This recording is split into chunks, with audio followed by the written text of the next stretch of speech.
Hello, हम लोग आ चुके हैं हमारे नए मेंस आंसर राइटिंग सेशन में, जहां हम सीखेंगे कि एक अच्छा आंसर कैसे लिखते हैं। अच्छा आंसर लिखने से मेरा मीनिंग है कि आपको 10 में से यूपीएससी में 5 नंबर, 5, 5.5 नंबर या 4.5 नंबर ये मिलना एक अच्छे आंसर की गिनती में आता है, क्योंकि ये ऐसे मार्क्स हैं जो आइडियल मार्क्स गिने जाते हैं। इनका आना मतलब कि आपको रैंक तक पहुंचा सकता है, क्योंकि नॉर्मली यूपीएससी में जो कॉपियाँ चेक करते हैं वो लोग बेसिक 2.5 नंबर तो सबको देते ही देते हैं। ठीक है, जो सेलेक्ट होते हैं उनके 3.5 या 4 number on an average answers के होते हैं। बट हाँ, जब आप किसी टॉपर की कॉपी देखोगे तो उन्हें कोचिंग की तरफ से भी जो आंसर्स में मार्क्स मिलते हैं वो 4.5, 5। ये है ना कि आधा और 1 नंबर, ये जो 1 नंबर और आधे नंबर का डिफरेंस आता है, ये जुड़ के आपको कम से कम 20 से 30 नंबर का मार्जिन दे देता है, और आप बाकी सबसे बहुत आगे बढ़ जाते हो। और ये सब चीज़ें डायरेक्टली नहीं आती, 1 या 2 दिन से नहीं आती। कम से कम आपको कंटिन्यूस प्रैक्टिस करते रहना पड़ेगा। डेली कम से कम 2 से 3 आंसर लिखेंगे, रोज़ नया कंटेंट देखेंगे, आपके नोट्स बेटर होने चाहिए, आप अच्छे से मतलब राइटिंग अच्छी होगी आपकी। इन चीज़ों को रोज़ सुधारेंगे, रोज़ मतलब यानी कि जो कहते हैं ना कि डेली 1% बेटर होना, वो होना पड़ेगा। मैं एक ही बार में ये नहीं कह सकता कि मैं आज आपको एक वीडियो दूंगा जिसमें आप प्रो से सॉरी ज़ीरो से प्रो हो जाओगे। वो सब फालतू चीज़ें, ऐसा कोई नहीं हो सकता।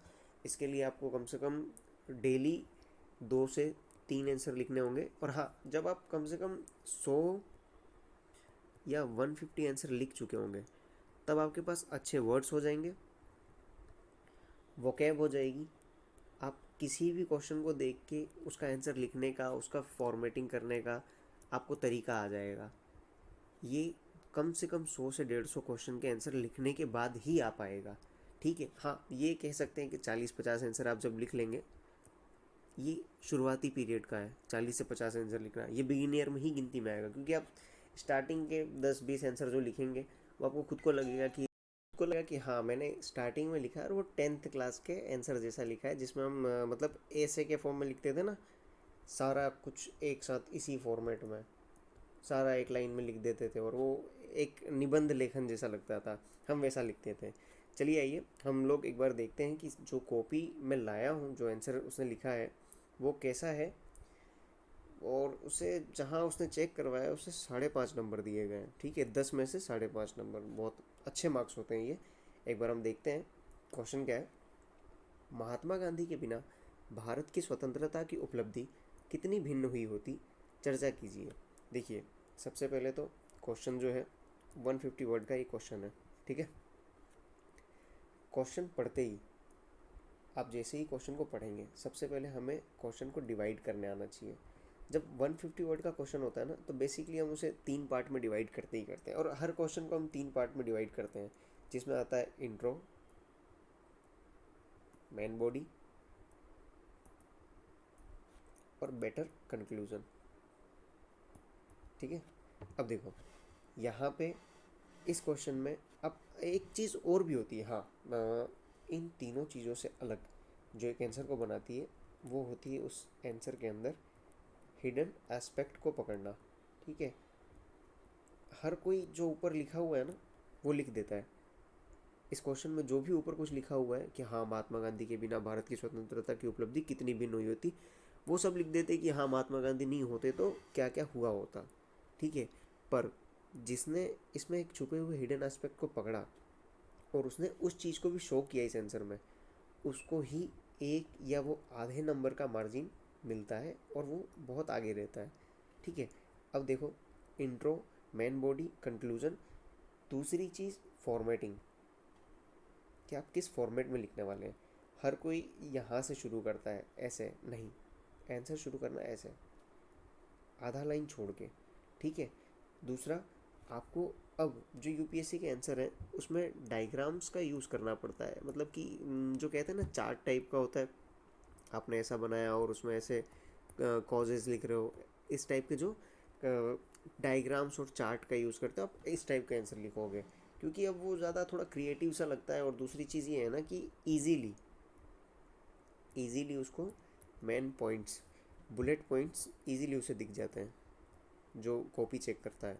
और ये उसके लिए मतलब एक कॉपी को चेक करने के लिए बहुत इजी बना देता है। और जो आंसर पढ़ने में अच्छा लगता है उसे अच्छे मार्क्स मिलते ही मिलते हैं।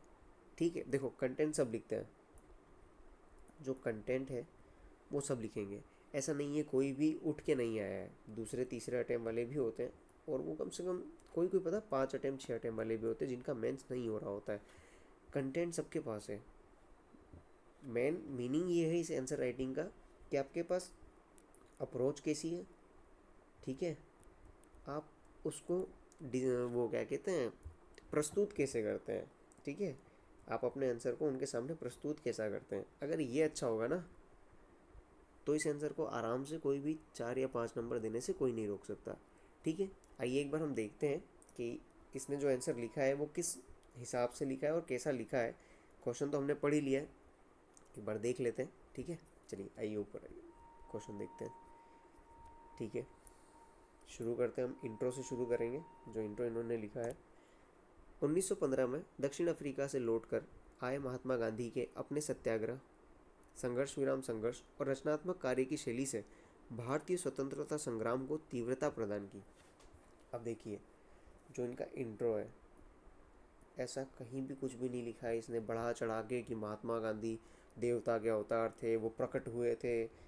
इतना बढ़ा चढ़ा के लिखोगे ना उसको समझ में आ जाएगा तुमको कुछ नहीं आता, तुम बस आंसर को बढ़ाने के लिए लिख रहे हो। ठीक है, ऐसा नहीं लिखना है। चीज़ें नोटिस करो। सबसे पहले तो इसने इंट्रो में लिखा है कि लौट कर आए 1915 से। 1915 से लौट कर आना एक बहुत मतलब जो महात्मा गांधी की उपलब्धि को बताता है। वो कहाँ से आए थे? दक्षिण अफ्रीका से। इसका मीनिंग दक्षिण अफ्रीका से वो एक अच्छा खासा एक्सपीरियंस लेके आए थे, जो दक्षिण अफ्रीका में एक रिवॉल्यूशन टाइप में जहाँ पे उन्होंने आंदोलन किए और वहाँ जीत हासिल करके आए थे। ठीक है, दूसरा क्या है? अपने सत्याग्रह, संघर्ष विराम संघर्ष और रचनात्मक कार्य। ये देखो की टर्म्स।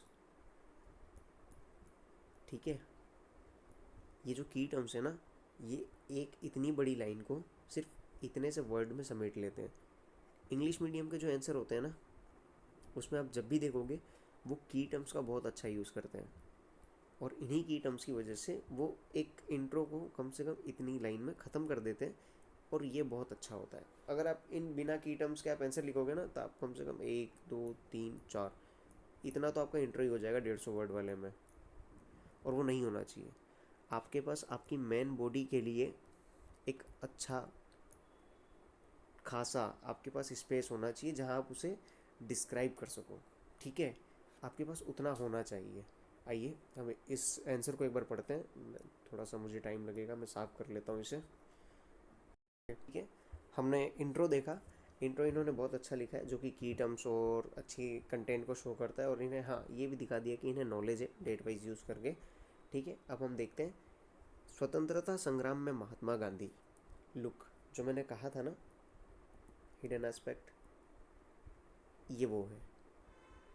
मतलब यहाँ डायरेक्टली पूछा था कि अगर महात्मा गांधी नहीं होते तो क्या चेंजेस होते। बट इसने वो बताने से पहले ये बताया कि महात्मा गांधी का प्रेजेंट होने से क्या क्या था। ठीक है, क्या क्या हुआ था महात्मा गांधी के होने से, क्या इम्पैक्ट था। ठीक है, अब देखते हैं इसमें उन्होंने क्या क्या लिखा है। पहली चीज़, महिला भागीदारी असहयोग आंदोलन में और शराब की दुकान पर। ओके, ठीक है, महात्मा गांधी के आने से महिलाओं की भागीदारी बढ़ी थी। हिंदू मुस्लिम एकता, खिलाफत असहयोग आंदोलन 1920। ठीक है, किसान श्रमिक भागीदारी, चंपारण सत्याग्रह, अहमदाबाद मिल सत्याग्रह। ठीक है, अहिंसा और सत्याग्रह, चोरी चोरा होते ही असहयोग वापस और व्यक्तिगत सत्याग्रह 1940। अब देखो मेरी बात सुनो, सबसे बेस्ट बुलेट पॉइंट्स यूज़ करना। इन्होंने अपने इस आंसर को पॉइंट्स में यूज़ किया है। ठीक है, यहाँ टर्म्स यूज़ करी, एग्जाम्पल दिया, ख़त्म किया। टर्म्स, एग्जाम्पल, टर्म्स और फिर एग्जाम्पल। ये बहुत अच्छा है। एक बुलेट पॉइंट बनाया आपने और एक एग्जाम्पल दे दिया, आपको आता है ये भी बता दिया आपने, और आपने जो इम्पैक्ट था वो भी शो कर दिया। ठीक है, अब दूसरी चीज़ देखो, इन्होंने यहाँ पे हर जगह डेट डाली है। डेट सारी राइट है, बट इसकी एक मिस्टेक होती है कभी कभार, आप कभी कभार पता है वहाँ पे 90-20 और 90-21 में कंफ्यूज हो जाओगे, और ये कन्फ्यूज़न कभी कभार आपको मतलब फंसा सकता है। आप आंसर लिखते लिखते कंफ्यूज हो गए और आप 90-20 और 21 में फंसे रह गए, आप कम से कम 1 या 2 मिनट आपने उसमें बिगाड़ दिया। और आपको पता ही है 7 से 8 मिनट 150 वर्ड के आंसर के लिए मिलते हैं, और आप अगर आप इस डेट में उलझे रह गए तो आप फंसे रह जाओगे थोड़े से इस आंसर में। तो अवॉइड करना डेट्स को, जहाँ याद हो वहीं लिखना, हर जगह डेट्स लिखने मत जाना, ठीक है? क्योंकि जो सामने बैठा है उसे डेट्स पता है, उसे पता है कि आपको भी पता है। लेकिन हाँ, ये गलती मत करना, अगर ये एक भी गलती हुई इसका मतलब वो आपके 1 नंबर काट लेगा, 1 या आधा नंबर आराम से वो काट लेगा। वो इतनी जो मेहनत है ना, वो समझ लेगा कि बर्बाद है, ठीक है? तो ये जो हिडन एस्पेक्ट था इन्होंने अच्छे से डिस्क्राइब किया, ये गुड है, ठीक है?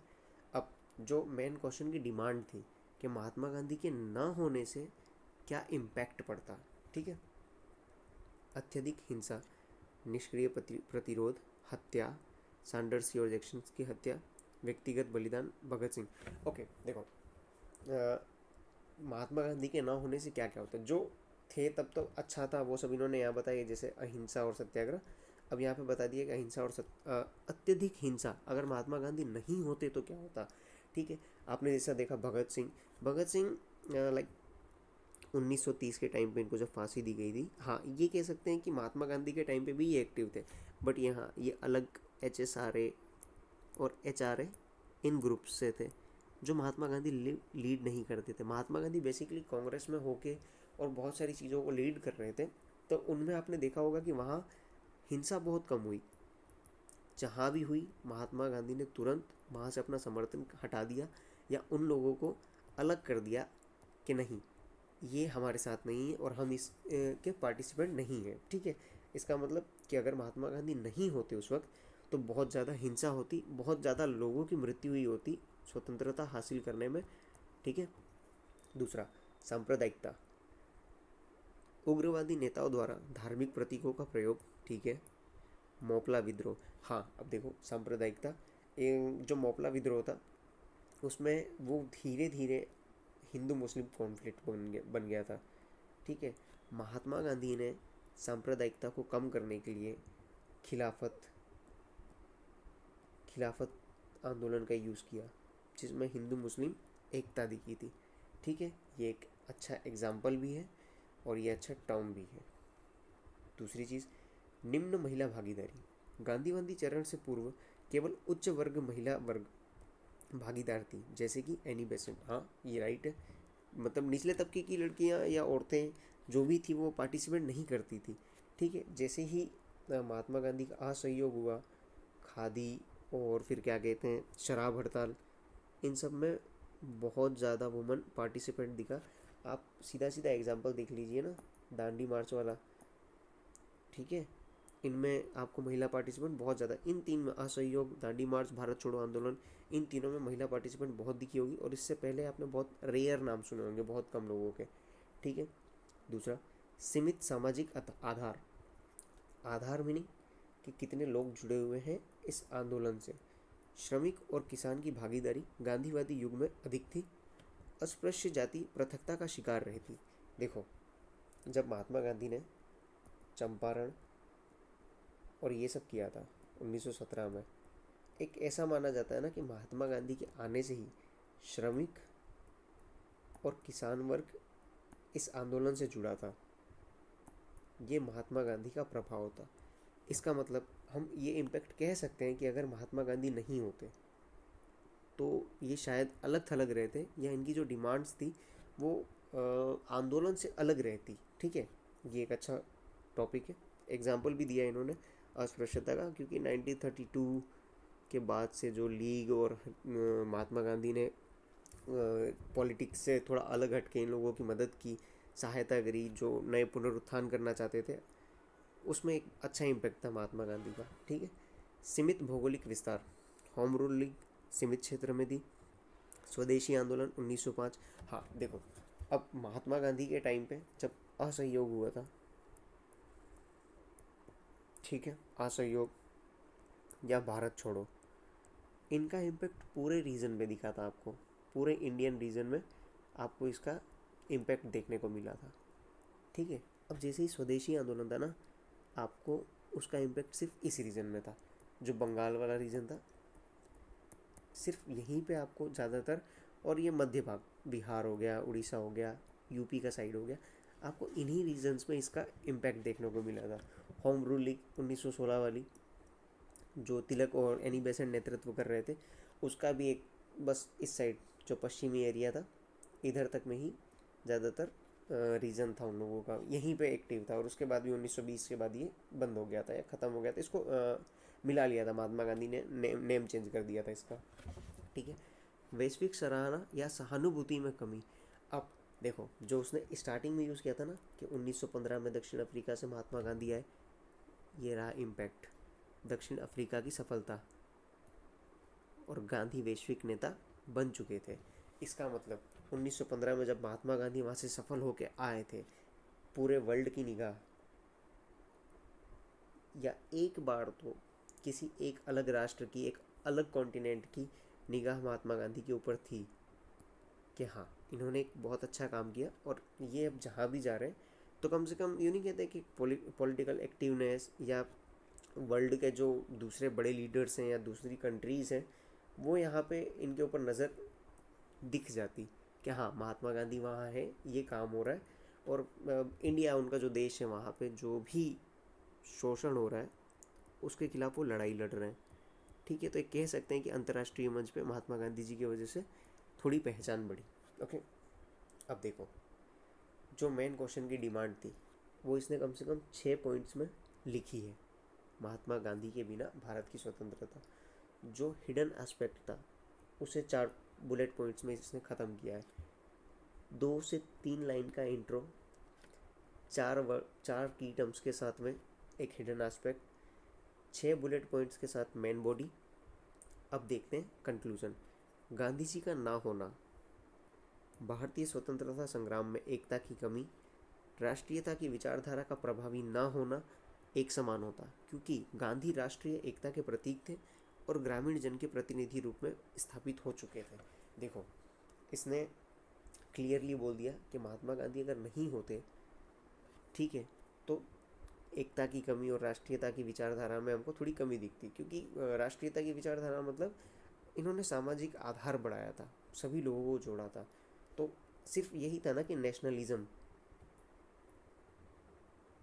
यही एक मुद्दा था, क्योंकि धर्म, जाति, इन सब से तो अलग हट के राष्ट्र की स्वतंत्रता के लिए आंदोलन चला था।